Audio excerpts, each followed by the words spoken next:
Welcome back. We're reading 450 from Paddington by Agatha Christie, Chapter 2.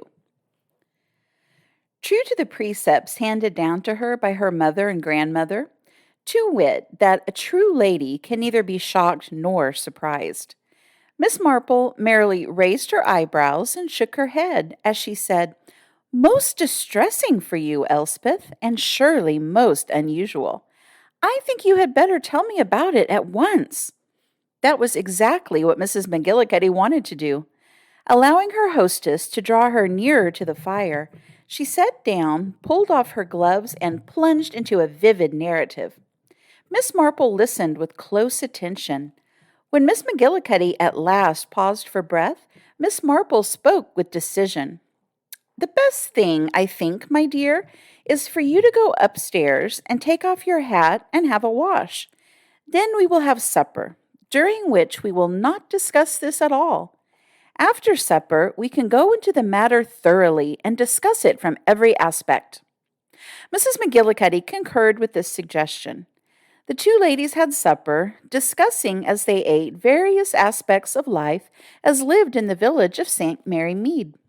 Miss Marple commented on the general distrust of the new organist, related the recent scandal about the chemist's wife, and touched on the hostility between the schoolmistress and the village institute.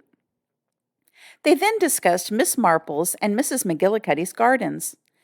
"Peonies," said Miss Marple as she rose from the table, "are most unaccountable.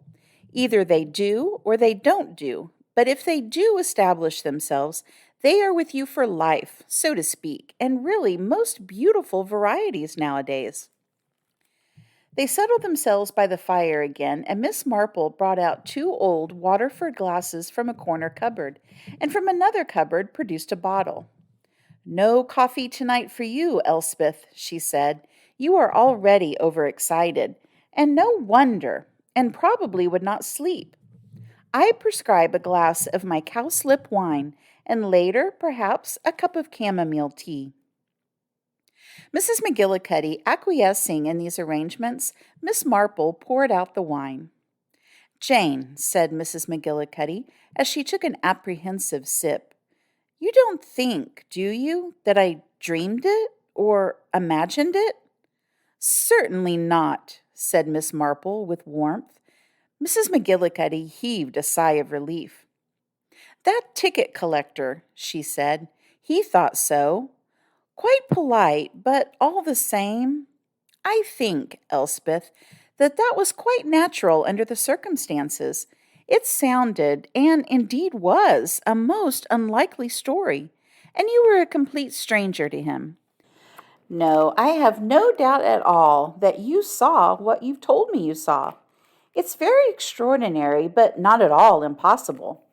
I recollect myself being interested, when a train ran parallel to one in which I was traveling, to notice what a vivid and intimate picture one got of what was going on in one or two of the carriages. A little girl, I remember once, was playing with a teddy bear, and suddenly she threw it deliberately at a fat man who was asleep in the corner, and he bounced up and looked most indignant, and the other passengers looked so amused. I saw them all quite vividly. I could have described afterward exactly what they looked like and what they had on." Mrs. McGillicuddy nodded gratefully. "That's just how it was. The man had his back to you, you say, so you didn't see his face?" "No." "And the woman, you can describe her? Young? Old?" "Youngish, between 30 and 35, I should think. I couldn't say closer than that." "Good looking?" "That again I couldn't say. Her face, you see, was all contorted, and—" Miss Marple said quickly, Yes, I quite understand. How was she dressed?" "She had on a fur coat of some kind, a palish fur. No hat. Her hair was blonde." "And there was nothing distinctive that you can remember about the man?" Mrs. McGillicuddy took a little time to think carefully before she replied. "He was tallish and dark, I think. He had a heavy coat on, so that I couldn't judge his build very well." She added despondently, "It's really not very much to go on." "It's something," said Miss Marple. She paused before saying, "You feel quite sure in your own mind that the girl was dead?" "She was dead, I'm sure of it. Her tongue came out and I'd rather not talk about it." Of course not," said Miss Marple quickly. "We shall know more, I expect, in the morning." "In the morning?" "I should imagine it will be in the morning papers. After this man had attacked and killed her, he would have a body on his hands. What would he do? Presumably, he would leave the train quickly at the first station. By the way, can you remember if it was a corridor carriage?" "No, it was not." "That seems to point to a train that was not going far afield. It would almost certainly stop at Brackhampton. Let us say he leaves the train at Brackhampton, perhaps arranging the body in a corner seat, with the face hidden by the fur collar to delay discovery. Yes, I think that is what he would do. But, of course, it will be discovered before very long, and I should imagine that the news of a murdered woman discovered on a train would almost be certain to be in the morning papers. We shall see." But it was not in the morning papers. Miss Marple and Miss McGillicuddy, after making sure of this, finished their breakfast in silence. Both were reflecting. After breakfast, they took a turn round the garden, but this, usually an absorbing pastime, was today somewhat half-hearted. Miss Marple did indeed call attention to some new and rare species she had acquired for her rock garden, but did so in an almost absent-minded manner. And Mrs. McGillicuddy did not, as was customary, counterattack with a list of her own recent acquisitions. "The garden is not looking at all as it should," said Miss Marple, but still speaking absent-mindedly. "Dr. Haydock has absolutely forbidden me to do any stooping or kneeling, and really, what can you do if you don't stoop or kneel? There's old Edwards, of course, but so opinionated, and all this jobbing gets them onto bad habits. Lots of cups of tea, and so much pottering, not any real work." "Oh, I know," said Mrs. McGillicuddy. "Of course, there's no question of my being forbidden to stoop, but really, especially after meals, and having put on weight," she looked down at her ample proportions, "it does bring on heartburn." There was a silence, and then Mrs. McGillicuddy planted her feet sturdily, stood still, and turned on her friend. "Well?" she said. It was a small, insignificant word, but it acquired full significance from Mrs. McGillicuddy's tone, and Miss Marple understood its meaning perfectly. "I know," she said. The two ladies looked at each other. "I think," said Miss Marple, "we might walk down to the police station and talk to Sergeant Cornish. He's intelligent and patient, and I know him very well, and he knows me. I think he'll listen and pass the information on to the proper quarter." Accordingly, some 3/4 of an hour later, Miss Marple and Mrs. McGillicuddy were talking to a fresh-faced, grave man between 30 and 40 who listened attentively to what they had to say. Frank Cornish received Miss Marple with cordiality and even deference. He set chairs for the two ladies and said, "Now, what can we do for you, Miss Marple?"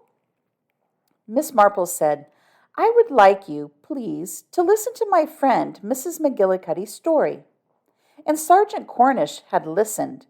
At the close of the recital, he remained silent for a moment or two. Then he said, "That's a very extraordinary story." His eyes, without seeming to do so, had sized Mrs. McGillicuddy up while she was telling it. On the whole, he was favorably impressed. A sensible woman, able to tell a story clearly, not, so far as he could judge, an over-imaginative or a hysterical woman. Moreover, Miss Marple, so it seemed, believed in the accuracy of her friend's story, and he knew all about Miss Marple. Everybody in St. Mary Mead knew Miss Marple, fluffy and dithery in appearance, but inwardly as sharp and as shrewd as they make them. He cleared his throat and spoke. "Of course," he said, "you may have been mistaken. I'm not saying you were, mind, but you may have been. There's a lot of horseplay goes on. It mayn't have been serious or fatal." "I know what I saw," said Mrs. McGillicuddy grimly. And you won't budge from it, thought Frank Cornish, and I'd say that likely or unlikely you may be right. Aloud, he said, you reported it to the railway officials, and you've come and reported it to me. That's the proper procedure, and you may rely on me to have inquiries instituted. He stopped. Miss Marple nodded her head gently, satisfied. Mrs. McGillicuddy was not quite so satisfied, but she did not say anything. Sergeant Cornish addressed Miss Marple, not so much because he wanted her ideas as because he wanted to hear what she would say. Granted, the facts are as reported, he said. What do you think has happened to the body? There seem to be only two possibilities, said Miss Marple without hesitation. The more likely one, of course, is that the body was left in the train. But that seems improbable now, for it would have been found sometime late last night by another traveler or by the railway staff at the train's ultimate destination. Frank Cornish nodded. The only other course open to the murderer would be to push the body out of the train onto the line. It must, I suppose, be still on the track somewhere as yet undiscovered, though that does seem a little unlikely. But there would be, as far as I can see, no other way of dealing with it.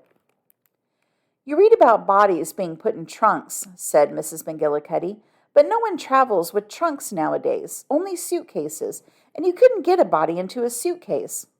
Yes, said Cornish, I agree with you both. The body, if there is a body, ought to have been discovered by now, or will be very soon. I'll let you know any developments there are, though I dare say you'll read about them in the papers. There's the possibility, of course, that the woman, though savagely attacked, was not actually dead. She may have been able to leave the train on her own feet. Hardly without assistance, said Miss Marple, and if so, it will have been noticed. A man supporting a woman whom he says is ill. Yes, it will have been noticed, said Cornish. Or if a woman was found unconscious or ill in a carriage and was removed to a hospital, that too will be on record. I think you may rest assured that you will hear about it all in a very short time. But that day passed, and the next day. On that evening, Miss Marple received a note from Sergeant Cornish. In regard to the matter on which you consulted me, full inquiries have been made with no result. No woman's body has been found. No hospital has administered treatment to a woman such as you describe, and no case of a woman suffering from shock or taken ill, or leaving a station supported by a man has been observed. You may take it that the fullest inquiries have been made. I suggest that your friend may have witnessed a scene such as she described, but that it was much less serious than she supposed. That's the end of Chapter 2.